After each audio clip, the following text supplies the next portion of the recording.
guys, so today I'm going to be telling you about my favourite non-fiction books that I read during 2016. So as with all my other 2016 favourites videos, these aren't necessarily books that came out during 2016, just my favourite books that I read during the year. Just gonna get into it. The other interesting thing that I realised when I was writing this list of my favourite non-fiction is that I've got 5 on my list and 3 of them are by New Zealand authors, so I don't know. I think that possibly just because they are autobiographies, maybe a New Zealand perspective is one that I can relate to more, so that's why they're my favourites. I don't know, I just found that interesting as well. So my first one is the only one that I actually have a physical copy of, and that is Madness Made Me by Mary O'Hagan. This I've talked about a lot already because it was such a great book and I recommend this to everyone.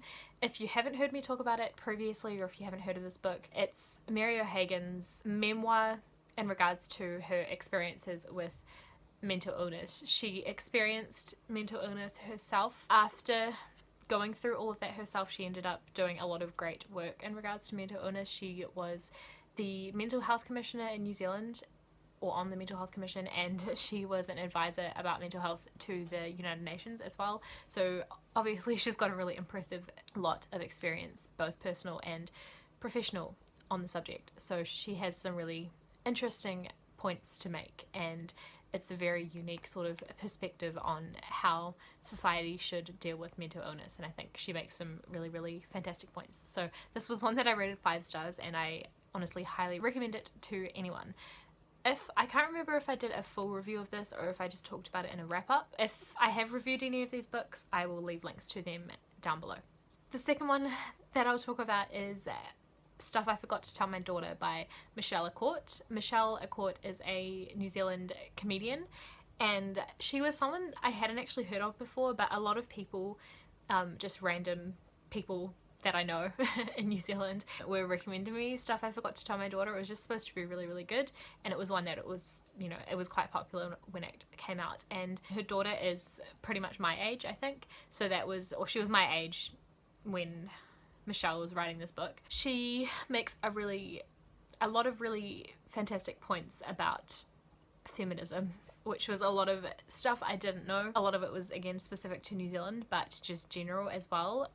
And I did a whole video on this, so that one will definitely be linked down below, but I just thought this book was really good. There was a lot of stuff that was not particularly interesting to me, but all the stuff about feminism was so good, and there was a lot of it, so yeah. The third one is the final book by a New Zealander that I'll mention. It's Walking in Light by Calvin Cruikshank. Calvin Cruikshank is a psychic medium based in New Zealand, and he has done work for the TV show Sensing Murder. I believe he is doing some work on an American TV show, so maybe watch out for that if you're in the US. I have mixed feelings about psychics and whether they're real or not. I've done a discussion video about Calvin Cruikshank's live shows and his books, which I will link down below as well, but this book was really great, and I think regardless of whether you're skeptical about psychics or not, I think you might find this book enjoyable.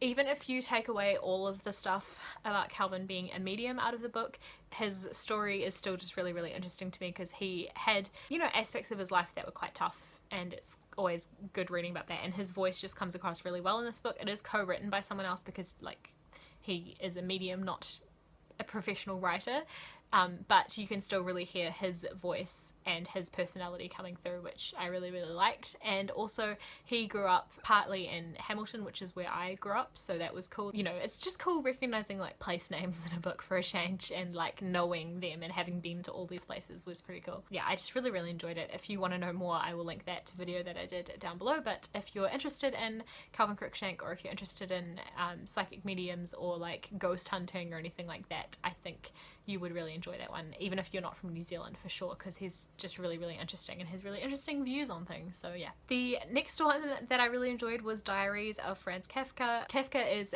an author who is very like classically like well renowned. He's known for writing like really weird stuff, and the book off the top of my head that he's written, short story rather, is Metamorphosis, in which a man like pretty much turns into like some kind of caterpillar-y monster thing, and everyone's like ignoring him or something. I can't really remember. I read it a really long time ago, but he is just an author that really fascinated me because you just wonder about how someone is in real life when they write things that are that like out there. He also wrote The Trial, which I purchased this, well, in 2016, but I haven't read yet, so I really need to get onto that soon. But I did read his diaries, and these are just diaries that he kept. They go on for quite a few years, and he expressly like gave them to one of his best friends before he passed away and said, you know, publish these after I'm gone. He was like very relatable, and he was often having like a bit of an existential crisis kind of thing, and he had a lot of romantic trouble and stuff, and it was just a really interesting read. And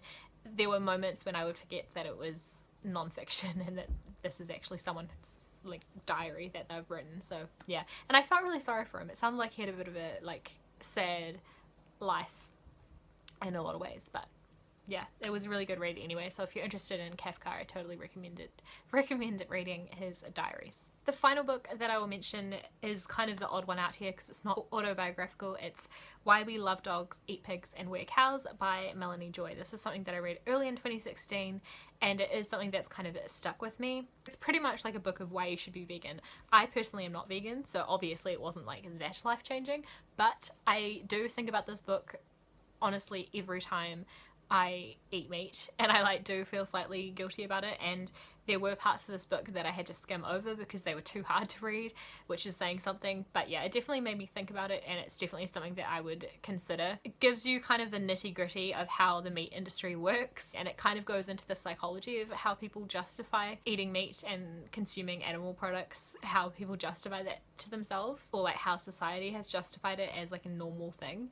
And so I found that really, really interesting. And obviously I kind of recognize the fact that I'm deep in enough into that whole mindset that even after reading this book and being made aware of it, it's still so deeply ingrained into me that, you know, whatever.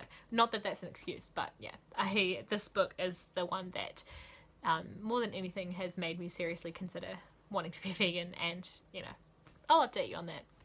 Really interesting one if you're interested in the topic anyway.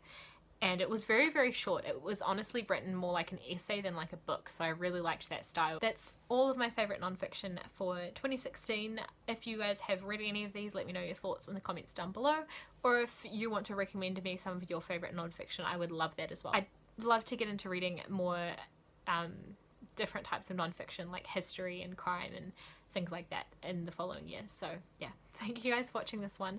I don't know if I mentioned this at the start of the video, I think I forgot, but I am doing a couple of bonus videos this week. You might have noticed that today when I'm uploading this is not a usual day that I would upload. I'm gonna do an extra video at the end of this week as well, so like a week's time from now. So there's going to be basically 4 videos this week instead of 2. So yeah, it's just, so I've just been looking at my video schedule, and there are too many videos that I want to do that I've had to like add in a couple extra just to do all of the content that I want to do. So yeah, thank you guys for watching this one though, and I'll see you with my next video in a couple of days. Bye.